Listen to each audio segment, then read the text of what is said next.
সুপ্রিয় দর্শক, সবাইকে শুভেচ্ছা জানাচ্ছি স্বপ্নধরা নিউজ আওয়ার এক্সট্রায় সহযোগিতায় আলোক হেলথ কেয়ার অ্যান্ড হাসপাতাল। বাবলি ইয়াসমিন আছে পুরো আয়োজন জুড়ে আপনাদের সঙ্গে। আমার আজকের নির্ধারিত বিষয় কে কার প্রতিপক্ষ। কে কার প্রতিপক্ষ এটি শুনে নিশ্চয়ই বুঝতে পারছেন। গত কয়েকদিনের ঘটনা বিশেষ করে স্পষ্টভাবে কিন্তু কিছু প্রশ্ন সামনে নিয়ে আসছে। সরকারের অবস্থানটা কি, প্রধান রাজনৈতিক দল বিএনপি এখন কি বলছে, এবং ছাত্র প্রতিনিধি যারা আছে, একেবারে ছাত্র যারা নেতৃত্ব দিয়েছে গণ অভ্যুত্থানকে, তাদের অবস্থানটা কি?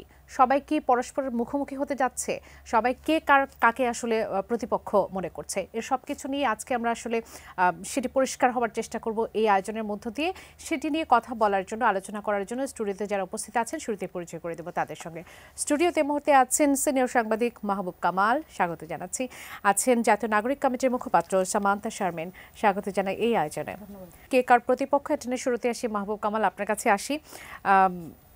যে বিষয়টি শুরুতে আমি আসলে শিরোনামে বলছিলাম যে একেবারে অন্তর্বর্তীকালীন সরকার, প্রধান রাজনৈতিক দল বিএনপি এবং ছাত্র প্রতিনিধি যারা আছে, একেবারে অনেকটা স্পষ্ট এখন সকলের কাছে। আপনার কাছে কি স্পষ্ট কেউ কারো প্রতিপক্ষ, কেউ কাউকে মনে করছে কিনা, কেউ কারো একেবারে বিপরীতে অবস্থান করছে কিনা? আপনার বোধহয় মনে নেই যে আমি মাসখানেক আগে এখানেই বলেছিলাম যে আমরা একটা রক্তাক্ত বাংলাদেশের ক্যানভাস দেখতে পাচ্ছি। আপনার মনে নেই? যাই, ইটস মাই প্লেজার যে আমার সাথে যিনি আজকে সহ আলোচক, উনি একজন ভাস্কর। It's my pleasure. দেখেন, যে মুহূর্তে দেশের অর্থনীতি চরম বিপর্যস্ত, চালের দাম অস্বাভাবিক বেশি,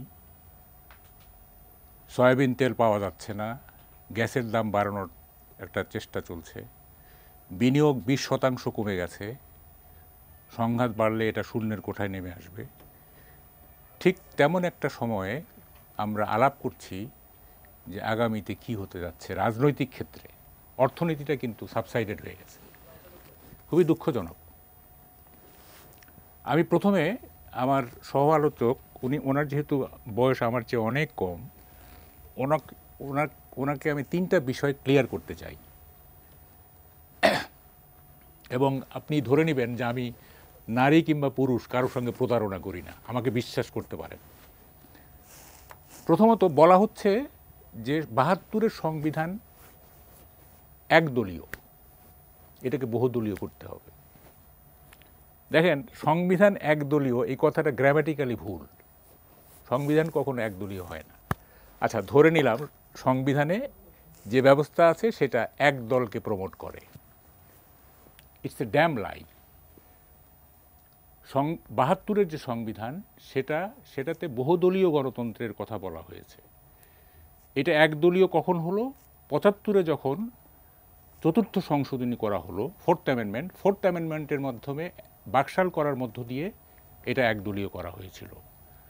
এটা বেশি দিন টিকে নাই, পরে জিয়াউর রহমান এসে 2-3 বছরের মাথায় এটাকে আবার বহুদলীয় করা হয়েছে। বর্তমানে এই সংবিধান বহুদলীয় গণতন্ত্রের পক্ষেই, এটা একদলীয় গণতন্ত্রের সংবিধান নয়। 2 নম্বর হচ্ছে, নাহিদ সাহেব বলতেছেন যে মির্জা ফখরুলের কথায় 1/11 ইঙ্গিত পাওয়া যাচ্ছে। মির্জা ফখরুল 1/11 চায়।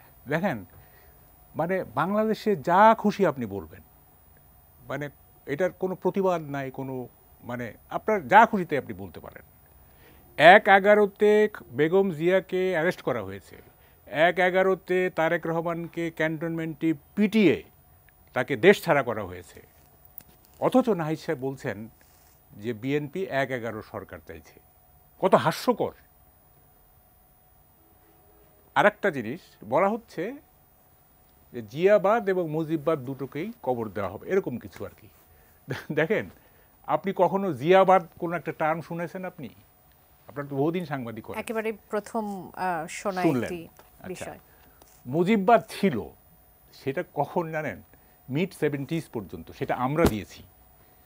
আমরা যারা জাসদ করতাম তখন আমরা স্লোগান দিয়েছি মুজিববাদ নিপাত যাক। আমরা একেবারেই মুজিব রেজিমের বিরুদ্ধে হার্ড লাইন নিয়েছিলাম। এবং আমরা মুজিববাদ বলতে কি বুঝাইতাম? আমরা সংবিধানে যে 4টা মূল স্তম্ভ ছিল তখন, গণতন্ত্র, ধর্মনিরপেক্ষতা, জাতীয়তাবাদ, সমাজতন্ত্র, এই চারটার যে একটা ককটেল, এই ককটেলটাকে আমরা বলতাম মুজিববাদ। আমি এটা বানাইছি। এটা মুজিববাদ অ্যাজ সাচ কোনো ফিলোসফি নাই।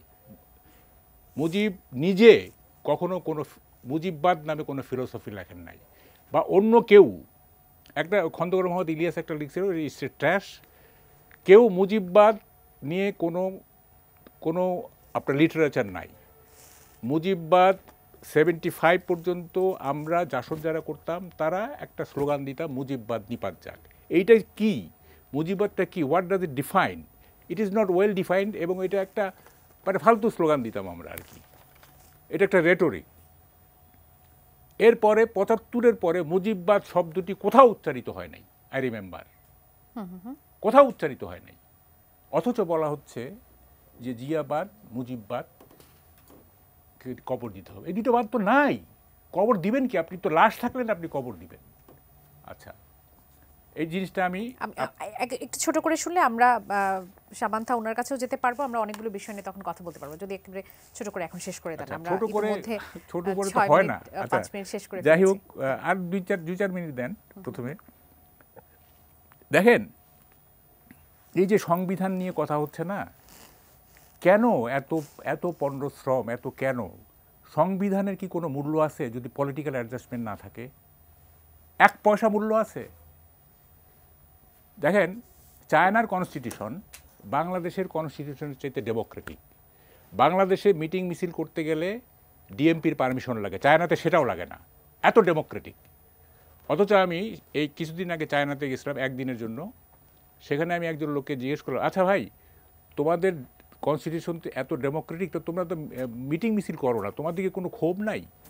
তো আমাকে বলে যে ভাই, একবার তিয়েনানমেন স্কোয়ারে ছাত্ররা জড়ো হয়েছিল, ট্যাঙ্ক দিয়ে উড়াই দিছে সব, এরপর থেকে আমরা রাস্তায় নামি না। তো এই যে চায়নার কনস্টিটিউশন যে এত ডেমোক্রেটিক, আমাদের চেয়ে ডেমোক্রেটিক, সেই চায়নাতে কোনো মিটিং মিছিল হয় না, কোনো প্রতিবাদ হয় না। তাইলে সংবিধানের মূল্যটা কোথায় থাকলো?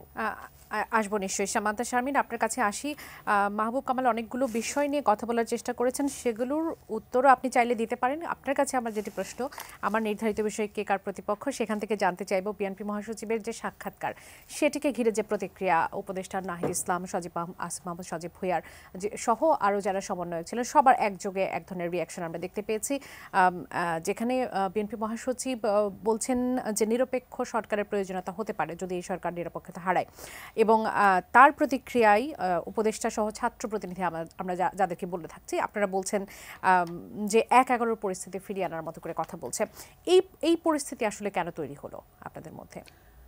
দেখুন, এখানে আমাদের যে রাজনৈতিক যে ইতিহাস বাংলাদেশের, সেটা যথেষ্টই জটিল, এবং এটার প্রত্যেকটা পার্টকে আসলে ভেঙে ভেঙে না দেখলে বা এটাকে অ্যাডজাস্ট করে না দেখলে আসলে হুট করে একটা বিষয়কে বোঝা যায় না।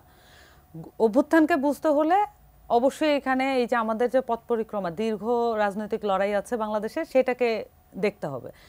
সেই দেখার জায়গা থেকে আমরা যদি একদম 47, 52, 69 এই পার্টগুলো যদি আমরা আপাতত তর্কের খাতিরে আপাতত একটু সাইডে রাখিও, যদি 71 থেকেও শুরু করি, বাংলাদেশের মুক্তিযুদ্ধের যে আকাঙ্ক্ষা ছিল সেটা ছিল সাম্য, মানবিক মর্যাদা, সামাজিক সুবিচার। এটা ছিল তাদের ভিত্তি, এবং বৈষম্যহীন, মোটা দাগে বৈষম্যহীন সমাজ গঠন।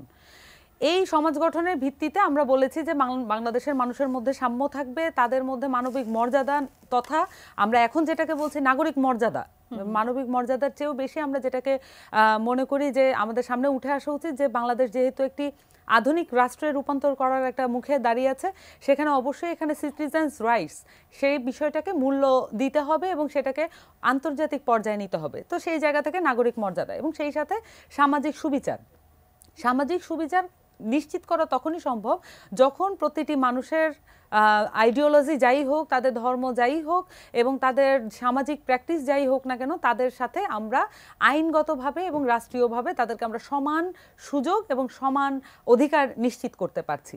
সেই সাথে এখন এই বিষয়গুলো, মানে এই মূলনীতিকে আমরা দেখেছি যে 72-এর সংবিধানের মধ্য দিয়ে সেই মূলনীতিগুলোকে সরিয়ে নতুন 4টি মূলনীতি অ্যাড করা হলো, কিন্তু আমরা দেখিনি যে এই 4টি মূলনীতি আসলে বাংলাদেশের সমাজ গঠনে, বাংলাদেশের রাষ্ট্র গঠনে কি ধরনের ভূমিকা রেখেছে সেটা আমরা দেখতে পাইনি। তবে আমরা এটা দেখতে পেয়েছি এখানে ধর্মনিরপেক্ষতার নামে এখানে একটি ধর্মকে প্রায়র করে কখনো কখনো অন্য সব ধর্মকে অ্যানাইলেট করার প্রচেষ্টা, কখনো কখনো এদেরকে মুখোমুখি দাঁড় করিয়ে দেওয়ার প্রচেষ্টা এবং মোটা দাগে বিভাজনের রাজনীতি তৈরি করার প্রচেষ্টা। এবং এখানে সমাজতন্ত্র বলেছে, মূলনীতি হিসেবে সমাজতন্ত্র আনা হয়েছে, কিন্তু আমরা দেখিনি যে বাংলাদেশের রাষ্ট্রীয় প্রতিষ্ঠান এবং অর্থনৈতিক প্রতিষ্ঠানগুলোর মধ্যে কোনো ধরনের জনমুখী আচরণ আছে। বরঞ্চ আমরা দেখেছি জনগণের যত প্রতিষ্ঠান আছে, জনগণের ট্যাক্সের টাকায় চলা যত প্রতিষ্ঠান আছে, সেগুলোকে জনবিরোধী একটা রূপ নেওয়ার জন্য। তো এখানে যেই 4টি মূলনীতি নতুন করে আমদানি করা হলো, এই আমদানিকৃত মূলনীতিগুলোর মাধ্যমে যে সংবিধান আমাদের ঘাড়ের উপর চাপিয়ে দেওয়া হলো, সেখানে একটি গণভোট অনুষ্ঠিত হয়েছিল। এবং আমরা জানি যে গণপরিষদ বিতর্ক নামে যেই বিতর্কটা আমরা সকলেই পড়ে বড় হয়েছি, এবং নিশ্চয়ই আমার সহ আলোচক উনি বর্ষিয়ান রাজনৈতিক বিশ্লেষক, উনি নিশ্চয়ই এটা পড়ে থাকবেন এবং জেনে থাকবেন যে সেখানে যে গণভোটের জায়গাগুলো ছিল, সেই গণভোটের যে প্রাপ্ত ফলাফল সেটা পরিলক্ষিত হয়নি, সেটাকে ইনক্লুড করা হয়নি। এবং সেই সাথে সেখানে সুরঞ্জিত সেনগুপ্ত এবং ML লারমা যেই টপিকগুলো নিয়ে আলাপ তুলেছিলেন, যেই বিতর্কগুলো তুলেছিলেন, সেটা শুধু বিতর্ক আকারেই থেকে গেছে। সেইটার ফলাফল আমরা আজকে দেখছি যে বিভাজিত সমাজ গঠনে আওয়ামী লীগ সেই 4টি মূলনীতিকে খড়গহস্তভাবে সেটাকে ধরে রেখেছে এবং সেই মূলনীতির মাধ্যমে পুরো বাংলাদেশের সকল জাতিকে ডিভাইড অ্যান্ড রুল পলিসিতে তারা এতদিন রুল করেছে এবং 15 বছরের ফ্যাসিস্ট কাঠামো তারা তৈরি করেছে এই বিভাজিত করার মাধ্যমে। এখন যেই সংবিধানে বাংলাদেশের মানুষের অ্যাসপিরেশন, বাংলাদেশের মানুষের যে গণভোটের ফলাফল, সেটাকে ইনক্লুড করা গেল না। সেটা কিভাবে গণতান্ত্রিক সংবিধান হয় সেটা আমার বোধগম্য নয়। এবং সেখানে মাহবুব কামাল বলছিলেন যে সংবিধান কখনো একদলীয় হতে পারে না। এই বিষয়টাতে আমি আসছি, এটি নিয়ে আসলে এটা একদলীয় হবে কি হবে না সেটা যেটা বললাম যে সংবিধান আসলে সবার, সংবিধান শুধু দলের হবে না। তো আমরা শুধু বহুদলীয় বলছি সংবিধান, বিষয়টা তো তা না। আমরা বলছি সংবিধান হতে হবে আন্ডার দ্য পিপল সভরেনিটি, মানে তাদের যে পিপলস উইল, তাদের যে সার্বভৌমত্বের আকাঙ্ক্ষা, পিপলের সার্বভৌমত্বের আকাঙ্ক্ষার নিচে তার যে আকাঙ্ক্ষার সাবমিশনে থাকবে সংবিধান। সংবিধান তাকে সারপাস করে যেতে পারে না, সংবিধান কখনো জনগণের আকাঙ্ক্ষাকে সারপাস করে যেতে পারে না। সংবিধানের যে কোনো আইন যদি পিপলস উইলের রিপ্রেজেন্টেশন না করে, তার সাথে যদি সামঞ্জস্যপূর্ণ না হয়, পরিষ্কারভাবে সেই সংবিধানে সেই আইন বাতিলযোগ্য হয়ে যাবে। যে সংবিধানটি আছে সেটি পরিবর্তন করলে আপনার কি মনে হয় যে সমস্যাগুলো এখন আপনারা দেখতে পাচ্ছেন সেগুলো দূর হয়ে যাবে? সংবিধান পরিবর্তন কি এই সংকটগুলো দূর করতে পারবে? অবশ্যই আমরা মনে করি, কারণ আমরা যদি 53 বছরে বাংলাদেশের রাজনৈতিক ইতিহাস লক্ষ্য করি, এখানে প্রত্যেকটি রাজনৈতিক সংকটের সময় এই সাংবিধানিক সংকট নামক শব্দটি আমাদেরকে বলা হয়েছে। এখানে আমাদের যতটুকু আমাদের যেই তারুণ্য এবং যৌবন, সেটাতে তো আমরা ভোট দিতে পারিনি। এবং এই 3টা ভোট যে অবৈধ বলার কথা আমরা বলছি, এই 3টা ভোটকে লেজিটিমাইজ করার জন্য আওয়ামী লীগ সংবিধানে দোহাই দিয়েছে, এটা অস্বীকার করার কোনো উপায় নেই।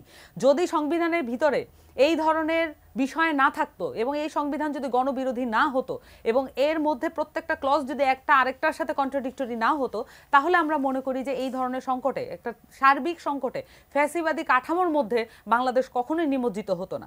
এবং এই সংবিধান অবশ্যই শুধুমাত্র প্রমোট করে কি, এটা শুধু ব্যক্তি, মানে এখানে শুধু এক দলীয় প্রমোট করে তা না, একজন ব্যক্তিকে প্রমোট করে। এটা এখানে সবচেয়ে বেশি লক্ষ্য করার বিষয়। এবং শুধুমাত্র আওয়ামী লীগ নয়, এখানে শেখ হাসিনার উপরে সমস্ত পাওয়ার যাতে অ্যাকুমুলেট হয় সেই ব্যবস্থাটা, সেই জায়গাতেই তো আপনারা সবাই এক ছিলেন, সেই জায়গাতে গণ অভ্যুত্থানে আপনারা সবাই এক ছিলেন।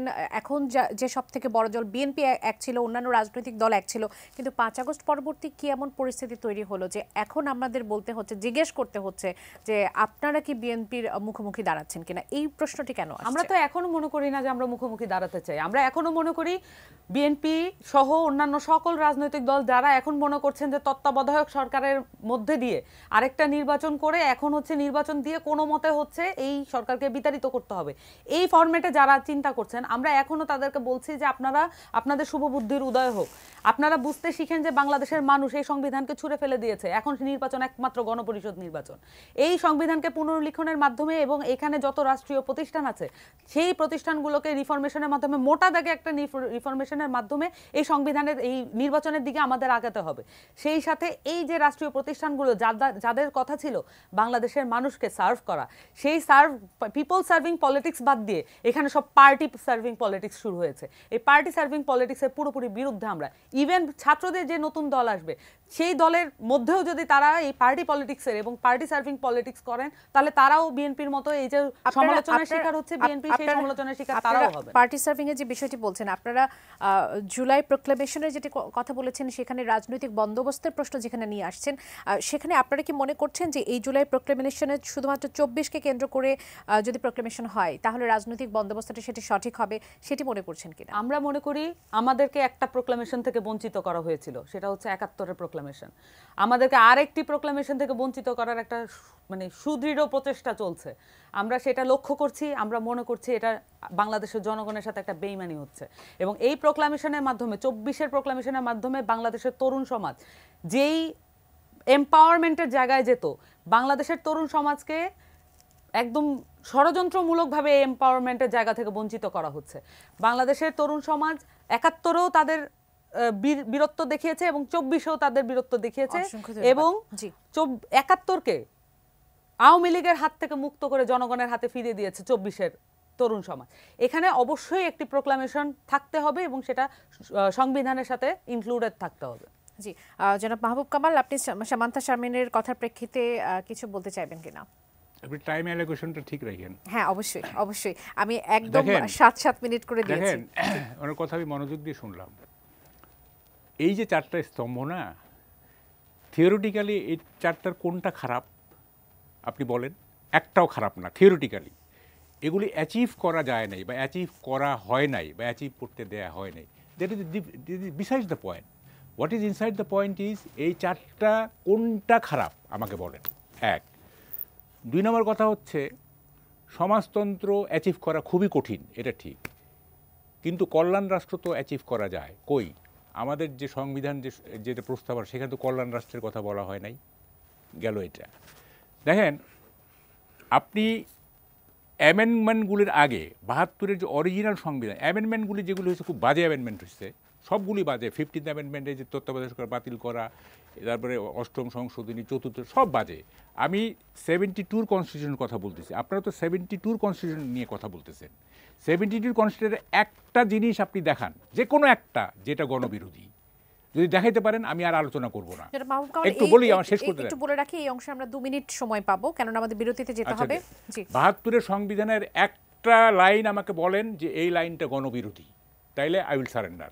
গেল 1 2 নম্বর কথা, যে এই যে বলতেছেন না যে সংবিধান সংবিধান সংবিধান, ধরেন একটা খুব সুন্দর সংবিধান করলেন, ঠিক আছে, এখন পার্লামেন্টে প্রয়োজনীয় সংখ্যক সংসদ সদস্য মানে প্রচণ্ড বাকবিতণ্ডার পর এই মর্মে সিদ্ধান্ত গ্রহণ করিল যে এখন হইতে নারীরা রাজনীতি করিতে পারিবে না। এটা কিন্তু আইন হয়ে যাবে। আপনি মানবেন সেটা? মানবেন তো না। এটা কিন্তু আইন হয়ে যাবে। এটা একটা অ্যামেন্ডমেন্ট হিসাবে এটা আইন হয়ে যাবে যদি প্রয়োজনীয় সংখ্যক সদস্য সংখ্যা থাকে। 72-র কনস্টিটিউশনে কি বলা ছিল যে 4th অ্যামেন্ডমেন্ট করতে একদলীয় শাসন করা যাবে? যায় নাই তো। Could it stop 4th amendment? Could 72 Constitution stop the unconstitutional power of Ziaur Rahman? Could it stop Ershad's unconstitutional power occupation? Could it stop 15th Amendment? পারে নাই তো। তাইলে সংবিধান এইটা কোনো বিষয়ই না। একটা পার্লামেন্টে যদি মানে প্রয়োজনীয় সংখ্যক সদস্য থাকে, সে যে কোনো রকমের সংবিধান মানে অ্যামেন্ডমেন্ট করে ফেলবে তার মতো করে। ফলে এগুলি আমাদের বলেন না, কারণ আমরা তো জানি বাংলাদেশে হাজার হাজার আইন আছে। কয়টা আইন পালিত হয়? কয়টা আইন পালিত হয়? তো কনস্টিটিউশনে কী লেখা আছে না লেখা আছে এটা তো কোনো বিষয় না। বিষয় হচ্ছে ওই সরকারটা কনস্টিটিউশনের প্রতি অনুগত কিনা, ওই সরকারটা কনস্টিটিউশনকে অ্যাজ ইট ইজ রাখতে চায় কিনা, ওই সরকারটা অন্যান্য পলিটিক্যাল পার্টির সাথে পলিটিক্স অফ অ্যাকোমোডেশন করতে চায় কিনা, পলিটিক্স অফ অ্যাডজাস্টমেন্ট করতে চায়। সংস্কারটা হতে হবে সরকারের, সংস্কারটা হতে হবে রাজনৈতিক দলগুলোর মধ্যে। কথাটা সেটা। আমি বলতেছি যে কনস্টিটিউশন কে নিয়ে আমরা যে এত যে মাথা ঘামাচ্ছি, এটার কোনো মূল্যই নাই। প্রথম কথা হচ্ছে যে আমি যে আজকে একটা প্রস্তাব করব, এইটা নেক্সট পার্লামেন্ট র্যাটিফাই করলো না। এই যে ছাত্রদের দল যে ক্ষমতা যাবে, এটার কোনো গ্যারান্টি আছে? ছাত্ররা ওনারা যে দলটা করতে গ্যারান্টি আছে? বিএনপি ক্ষমতায় আসলো, বিএনপি এসে র্যাটিফাই করলো না, তখন তো বিপদে পড়বে এই সরকার। আচ্ছা, র্যাটিফাই করলো, র্যাটিফাই করার পরে যদি তারা মনে করে যে না এই জিনিসগুলো আমরা রাখবো না, আমরা নতুন কিছু ঢোকাবো, অ্যামেন্ডমেন্টের প্রভিশন তো আছে, তারা অ্যামেন্ডমেন্ট করে ফেলবে। তো এই কনস্টিটিউশনের কী মূল্য থাকবে? ফলে দেখেন বাংলাদেশের সবচেয়ে প্রয়োজন হচ্ছে এই যে পলিটিক্স অফ ডিভিশন, এইটাকে বাদ দিয়ে পলিটিক্স অফ অ্যাকোমোডেশন দরকার। একটা রেইনবো সোসাইটি দরকার, 7 রঙের একটা রেইনবো সোসাইটি, যেখানে সবার মতামত থাকবে, একটা অ্যাডজাস্টমেন্টের মধ্য দিয়ে যেতে হবে। আপনার পলিটিক্যাল অ্যাডজাস্টমেন্ট নেই, আপনি আইন দিয়ে সেটাকে বাঁধতে পারবেন কখনো? You can never do it, you can never, এটা হতেই পারে না। ফলে আমার কথা হচ্ছে দেখেন ব্রিটেনে কোনো রিটেন কনস্টিটিউশন নেই, আরও 2-1টা দেশে চলতেছে না, তারা কতগুলি মানে কনভেনশনের চলতেছে না, দরকার পড়ে ওদের কনস্টিটিউশন। কী কারণে? কারণ ওখানে পলিটিক্স অফ অ্যাডজাস্টমেন্ট আছে।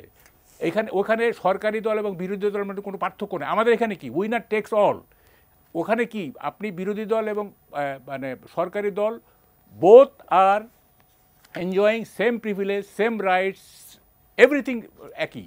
সুতরাং তাদের ক্ষমতায় যাওয়ার জন্য কোনো তাড়াহুড়া নাই, ক্ষমতা টিকে রাখার জন্য কোনো তাড়াহুড়া। মান্থা শারমিন, আপনার কাছে আসি। মাহবুব কামাল বেশ কিছু বিষয়, সংবিধানের বিষয়ে তিনি বলছিলেন। তিনি একটি প্রশ্ন রেখেছেন যে ক্ষমতায় কারা যাবে সেটি তো এখনো নিশ্চিত নয়। যদি এমন হয় যে বিএনপি ক্ষমতায় গিয়েছে, তখন তো তাদের সেই সুযোগটুকু থাকবে যে আপনাদের কোনো অ্যামেন্ডমেন্ট থাকলে সেটি তারা ক্যান্সেল করে দিতে পারবে বা সেটি সংস্কার করতে পারবে। সেক্ষেত্রে আসলে কি করার আছে? সংবিধান সংস্কারই বা সংবিধান ফেলে দেওয়া কি একমাত্র সমাধান তখন? দেখুন, এখানে সংবিধান তো একটা পাবলিকের মানে একটা কান্ট্রির একটা সবচাইতে গুরুত্বপূর্ণ বিষয়, কিন্তু সেক্রেড না, এটা পবিত্র কোনো বিষয় না। এটাকে চেঞ্জ করা যাবে না, এটাকে মানে অপ্রয়োজনীয় হলেও এটা যেভাবে আছে সেভাবেই থাকতে হবে, সেরকম বিষয় না, বা অন্তত বাংলাদেশের জনগণ এটা আর মনে করে না, এটা বললে হবে না। তো এখানে ভাই কতগুলো বলেছেন যে আমাকে একটা পয়েন্ট অন্তত আমি যাতে বলি, তো আমি কয়েকটা পয়েন্ট বলি। গণবিরোধী কেন? তো এখানে প্রথমত যেটা হচ্ছে যে অ্যামেন্ডমেন্টের কথা যেটা আসছে, যে বাংলাদেশে কোনোদিন কোনো অ্যামেন্ডমেন্ট গণভোটের মাধ্যমে হয় নাই, রেফারেন্ডামের মাধ্যমে হয় নাই। সো দিস ইজ মানে তুমি তো অ্যামেন্ডমেন্ট নিয়ে না ইন্টারাপ্ট করা যাবে না প্লিজ। আমি আরো কয়েকটা পয়েন্ট বলি যে বাংলাদেশে যে সংবিধান অনুযায়ী আইন ও বিচার বিভাগ নির্বাহী বিভাগের অধীনস্থ, এটা অস্বীকার করার কোনো উপায় নেই। এবং আমি এটিএনের কাছে এটা আশা করব যে এই যে সংবিধান নিয়ে যত রকমের কম্প্রিহেন্সিভ আলাপ আছে, আমি যে পয়েন্টগুলো বলবো এই পয়েন্টগুলো আসলে জনগণকে বুঝতে দিতে হবে, তাদেরকে এক্সপ্লেইন করতে হবে, কারণ এখন সেই সুযোগটা নেই। আমি সময়ের সংক্ষেপে আমি কয়েকটা পয়েন্ট বলি। রাষ্ট্র ও সরকারের মধ্যে কোনো পার্থক্য নেই, আমাদের সংবিধান অনুযায়ী কোনো ধরনের পার্থক্য এখানে দেখা যায় না। রাষ্ট্রপতি ও সাংবিধানিক প্রতিষ্ঠানগুলোকে প্রধান নির্বাহীর ইচ্ছার অধীন, যেটা আমি প্রথমে বলেছিলাম, এক ব্যক্তি শাসন কায়েম করার জন্য এই সংবিধান যথোপযুক্ত। অর্থনৈতিক লেনদেন এবং রাষ্ট্রের আয় ব্যয়ের হিসাবের কোনো স্বচ্ছতা প্রয়োজন নেই এবং এটার জন্য কেউ জবাবদিহিতা করতে বাধ্য নয় আমাদের সংবিধান অনুযায়ী। স্থানীয় সরকারের বদলে এটা গণমুখী করার ব্যাপারে যেটা আমি বলেছিলাম যে সার্ভিস পলিটিক্স, সেটার বদলে সার্ভিস অ্যাডমিনিস্ট্রেশনের বদলে আমরা যেটা দেখেছি স্থানীয় শাসন এবং কর্তৃত্ববাদ এখানে স্থানীয়ভাবে প্রতিষ্ঠা করা হয়েছে। সেই সাথে সবচাইতে গুরুত্বপূর্ণ বাংলাদেশের জন্য যেটা, বিদেশিদের সাথে চুক্তির কোনো ধরনের প্রতিষ্ঠা, কোনো ধরনের আলোচনা এখানে করা হয় না এবং সেটার জন্য কোনো বাধ্যবাধকতা নেই বাংলাদেশের জনগণের সামনে, সেটা পরিষ্কার করার জন্য কোনো ধরনের বাধ্যবাধকতা নেই। আমাকে ক্ষমা করবেন আপনাকে এইভাবে থামানোর জন্য, কিন্তু আপনার আলোচনার সময় আমি কোনো ধরনের ইন্টারাপ্ট করিনি। আমি আমার প্রশ্নে একটু যেতে চাই, সেটা হচ্ছে যে সংকটগুলোর কথা আপনি বলছেন তার প্রেক্ষিতেই তো জাতীয় নাগরিক কমিটি একটি রাজনৈতিক বন্দোবস্তের কথা বলছে।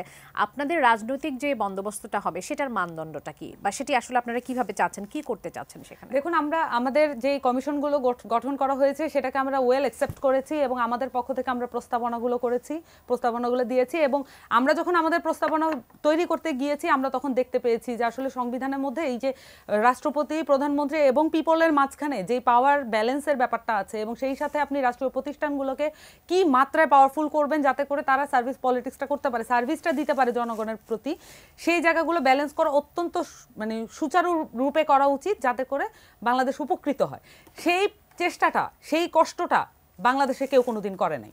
শুধুমাত্র ৭২-এর সংবিধান ফিরিয়ে আনলেই সমস্ত গণতন্ত্র প্রতিষ্ঠা হয়ে যাবে, সেই মুখস্থ কথাটা বলা হয়েছে এবং এখানে ৭২-এর সংবিধান যে একটা ওয়ে আউট, এই অ্যামেন্ডমেন্টগুলোর কাছ থেকে একটা মুক্তি, সেটা দেখানো হয়েছে। আমরা মনে করি এটা একটা গর্হিত একটা কাজ হয়েছে এবং এটা বাংলাদেশের মানুষের কাছ থেকে আইটা ফিরিয়ে আনা। তারা তো বুঝতে চাচ্ছে যে সংবিধানে কি আছে, সেটা যখনই বুঝতে চাওয়া হয় তখনই দোষটা দেওয়া হয় যে না অ্যামেন্ডমেন্টগুলো খারাপ, শুধুমাত্র 72-এর মূল সংবিধানে ফেরত গেলে আমাদের সমস্ত আমাদের আশা আকাঙ্ক্ষা সেটা স্ট্যাবলিশ করা যাবে।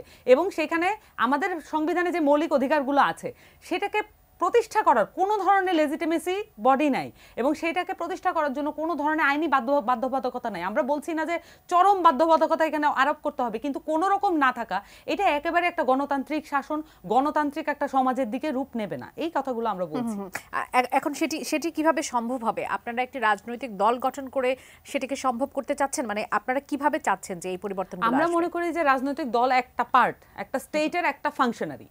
এটা একটা মানুষের জায়গা থেকে, তাদের অ্যাসপিরেশনের জায়গা থেকে তারা এই কথাগুলো বলবে, কিন্তু এটা একমাত্র পার্ট না। আমরা কিন্তু বিদ্যমান সকল রাজনৈতিক দলের সংস্কার চেয়েছি এবং এই সংস্কারের মধ্য দিয়ে আমরা চাই যে নতুন দলগুলো যারা আসবে তারা যাতে ওই সংস্কারের জায়গা থেকে তারা নিজেদেরকে কিন্তু বর্তমান পরিস্থিতি যেটা, মানে আমার যে শিরোনাম, বর্তমান পরিস্থিতিতে দেখা যাচ্ছে যে বিএনপি যদি কোনো প্রস্তাবনা দিচ্ছে সেটি আপনাদের মনোপুত হচ্ছে না, আপনাদের পছন্দ হচ্ছে না। আপনারা কোনো প্রস্তাবনা দিতে, আপনারা কোনো প্রস্তাবনা দিলে সেটি তাদের পছন্দ হচ্ছে না। আপনি দেখেন যে একটা 31 দফা যেটা অভ্যুত্থানের আগে একই রকম, অভ্যুত্থানের পরে একই রকম। আলহামদুলিল্লাহ আজকে হচ্ছে ফখরুল ইসলাম আলমগীর, উনি বর্ষিয়ান রাজনীতিবিদ, উনি আজকে বলেছেন যে এটা যদি পরিমার্জন করতে হয় তাহলে এটা করব। এটা আমরা বলার পরে আমি অন্তত গত 2 সপ্তাহ ধরে এটা বলছি যে 31 দফা কিভাবে, মানে কোন দলের কোন ধরনের দফা অভ্যুত্থানের আগে অভ্যুত্থানের পরে তার চিত্র কিভাবে একই হয় এটা আমাদের বোধগম্য না, অন্তত তরুণ সমাজ। তারা তো বলছে তাদের সেই 31 দফার মধ্যে মানে ক্ষমতার ভারসাম্যের জন্য যা যা প্রয়োজন সেই কথাগুলো সেখানে আছে, সেই জায়গাগুলো আছে। কিন্তু আমরা বলছি যে এই যে সংবিধানের মূল কাঠামো, এটার যে কনসেপ্টটা বুঝতে হবে যে এই সংবিধানের মূল কাঠামোটা হচ্ছে অপ্রেসিভ। তার যে ইন্টেনশন, একটা সংবিধানের ইন্টেনশন, কারণ সে গণভোট নেয় নাই, সে তো রেফারেন্ডামের ফলাফল সে গ্রহণ করে নাই, তার যে বিগিনিং, এই সংবিধানের বিগিনিংটাই কার্ড। জি ধন্যবাদ জনাব মাহবুব কামাল। আপনি কি মনে করছেন আসলে? এই না, প্রথম কথা হচ্ছে উনি যেসব কথা বললেন সেগুলির অনেকগুলোই পরে অ্যামেন্ডমেন্টের মাধ্যমে করা হয়েছে। এটা 72-এর সংবিধানের দোষ না। এক, যেমন ধরেন জ্বালানি খাতে ইন্ডেমনিটি দেয়া হয়েছে, এটা কি 72 কনস্টিটিউশনে আছে? নাই তো।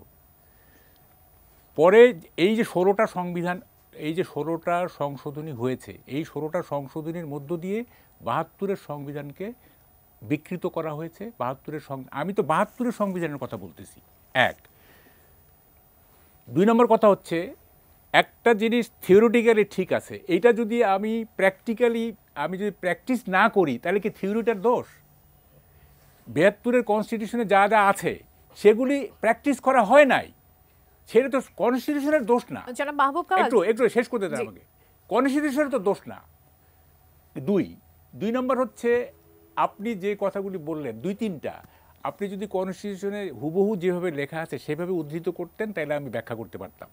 আপনি কনস্টিটিউশনে হুবহু 72-এর কনস্টিটিউশনে যেভাবে কথাগুলো আছে হুবহু করলে আমি ব্যাখ্যা করতে পারতাম। যেহেতু আপনি হুবহু ওই লাইনগুলো বলেন নাই, আপনি আপনার মতো করে ওইটাকে ব্যাখ্যা করছেন, সুতরাং আমি তো ওইভাবে আর বলতে পারবো না।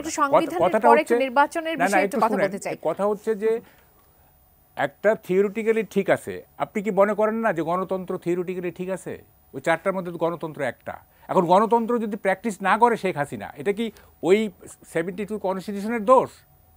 এটা দোষ হবে? গণতন্ত্র তো একটা, এটাকে তো কেউ অস্বীকার করতে পারবে না। তো আমরা প্র্যাকটিস করতে পারি নাই, তা 72 কনস্টিটিউশনের দোষটা কি হলো? যাই হোক, এখন সংবিধান সম্পর্কে আমি আরেকটা একটু কথা বলে শেষ করে দিই। সেটা হলো, ধরেন এই যে মানে কনস্টিটিউশনে সব ঠিক আছে না, কেউ ফ্যাসিবাদী হইতে পারবে না, কেউ কিছু করতে পারবে না। এখন ধরেন একজন সেনা প্রধান, সে মনে করলো সে পাওয়ার টেক ওভার করবে, করলো, সে কি কনস্টিটিউশনের দিকে তাকায় থাকবে কবে আমার শাস্তি হবে না হবে? সে টেক ওভার করে বলবে কি? সামরিক আইনের প্রথম কথা কি? Negation of all civil laws, সমস্ত সিভিল ল বাতিল হয়ে যাবে, সে এসে যাবে। সে কখনোই ভাববে না যে একদিন আমার বিচার হবে সংবিধান অনুযায়ী, একদিন কখনোই কোনো যারা মিলিটারি টেক ওভার করে তখন কেউ এটা ভাবে না। আমরা একটু নির্বাচন নিয়ে কথা বলি। ফলে এই কনস্টিটিউশন কখনো ফ্যাসিবাদ, কোনো কনস্টিটিউশনই ফ্যাসিবাদকে রুখতে পারে না যদি না যারা রাষ্ট্র চালায় তারা ফ্যাসিবাদী না হন। রুখতে পারে না। এখন যারা ছাত্র প্রতিনিধি আছে, জাতীয় নাগরিক কমিটি যারা আছে, বৈষম্যবিরোধী ছাত্র আন্দোলন, তারা তো এই যে আন্দোলনটা করেছে, সরকার পতন ঘটিয়েছে, তাদের তো একটি লক্ষ্য উদ্দেশ্য ছিল, তারা তো অবশ্যই সেই পথেই হাঁটবে। তাদের লক্ষ্য উদ্দেশ্যের আরেকটি হচ্ছে, সেটা হচ্ছে গণতন্ত্র পুনরুদ্ধার করা। ফ্যাসিবাদের পতন তো তারা রুখে দিতেই চাই, গণতন্ত্র পুনরুদ্ধার করা। আপনার কাছে কি মনে হয় গণতন্ত্রের জন্য এই মুহূর্তে নির্বাচন আসলে কতটা জরুরি বলে আপনি মনে করছেন? তারা যেমনটি সামান্থা শারমিন বলছিলেন যে এই যে সংস্কারগুলো আগে করাটা বেশি জরুরি, রাজনৈতিক দল থেকে শুরু করে নানান সংবিধান থেকে শুরু করে। একটা শুনেন, আমি সংস্কারের কথা যে বললেন না, এগুলি দেখেন, মানে এগুলি বলবেন যে আপনি খুব বেশি ইয়ে করেন। এই যে আমি তো আগেই বললাম, সংস্কার যতই করেন ফু দিলে উড়ে যাবে, এগুলো কোনো টেকসই হবে না যদি পরবর্তী সরকার না হয়। টেকসই সংস্কার কোনটা? যেমন এরশাদ যেটা করছিল উপজেলা, দেখেন বিএনপিও বাতিল করতে পারে নাই, আওয়ামী লীগও বাতিল করতে পারে নাই। এত প্র্যাগম্যাটিক এটা রিফরমেশন ছিল ইন দ্য হিস্ট্রি অফ, মানে 47 থেকে এই পর্যন্ত সবচেয়ে বড় সংস্কার ছিল উপজেলা সিস্টেম। এবং তখন বিএনপি এবং আওয়ামী লীগ দুটোই বলছিল যে এটা উপজেলা, কিন্তু পরে কেউ বাতিল করতে পারে নাই কেন? এটা কন্টেন্ট শক্তিশালী ছিল, এটাকে বাতিল করা যায় না। তো আপনি এখন যে সংস্কারগুলি করবেন, এই সংস্কারগুলি পরে যদি বিএনপি আসে বা অন্য কোনো দল আসে, তারা যদি মনে করে যে না এগুলি আমরা রাখবো না, এটা ফু দিলে উড়ে যাবে। আপনি কেন এত কষ্ট করতেছেন? আপনি কষ্ট করবেন। আপনার কাছে কি মনে হচ্ছে তাদের আসলে কোন দিকে এখন নজর দেওয়া উচিত? আমি বলছি, আপনি বলছেন ফু দিলে উড়ে যাবে, তাহলে তাদের আসলে কি করা উচিত? হচ্ছে আমি বলি, যেহেতু আমরা গণতন্ত্র চাই, 15 বছর আমরা ফ্যাসিবাদী শাসনে ছিলাম, আমরা ভোট দিতে পারি নাই, কিচ্ছু করতে পারি নাই। আমরা যেটা চাই সেটা হচ্ছে যে আগামী নির্বাচনটা যাতে অ্যাকসেপ্টেবল হয়, গ্রহণযোগ্য হয়, সেই জন্য প্রয়োজনীয় সংস্কার। এইটা নির্বাচন পদ্ধতির সংস্কার, নির্বাচন কমিশনের সংস্কার, নির্বাচনের পথে যে সমস্ত বাধা থাকে, একটা ফেয়ার ইলেকশনের পথে যে সমস্ত বাধা থাকে, সেগুলির সংস্কার করে একটা রিয়েলি পাবলিক রিপ্রেজেন্টেশনাল একটা গভর্নমেন্ট আসবে, তারা করবে সবকিছু। জি, অসংখ্য ধন্যবাদ সামান্থা শারমিন। এই যে নির্বাচনের কথা বলছি, যে বর্তমান পরিস্থিতিতে একটি নির্বাচন এবং নির্বাচন পথে যে বাধাগুলো আছে সেগুলো শেষ করতে পারলে বা সেগুলো সংস্কার করতে পারলেই আগামীর বাংলাদেশ, যে বাংলাদেশের স্বপ্ন আপনারা দেখেন, সেটি সম্ভব। এটি কেন আপনারা মনে করছেন না? না, আমরা যে বাংলাদেশের স্বপ্ন দেখি এটা একবারে সম্ভব না। আমরা একটা এত দারুণ একটা বাংলাদেশের স্বপ্ন দেখি যে মানে পুরো ওয়ার্ল্ড ভিউতে তাকে জল করে দেখতে পাওয়া যায়।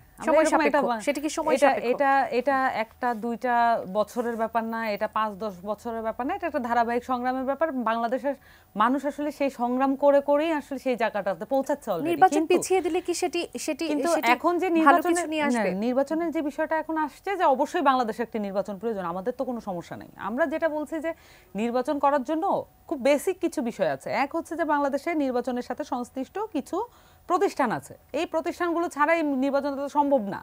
তাহলে এখানে যদি একটা প্রতিষ্ঠানের কথা বলি, যে আইন শৃঙ্খলা বাহিনী, এটা একটা বড় প্রতিষ্ঠান, এবং এখানে অনেকগুলো মানে যেমন পুলিশ, র্যাব, আনসার, আরো অনেকগুলো বিজিবি, অনেকগুলো প্রতিষ্ঠান আসলে এটার সাথে জড়িত। তো এই প্রতিষ্ঠানগুলো আসলে বর্তমান অবস্থাটা কি?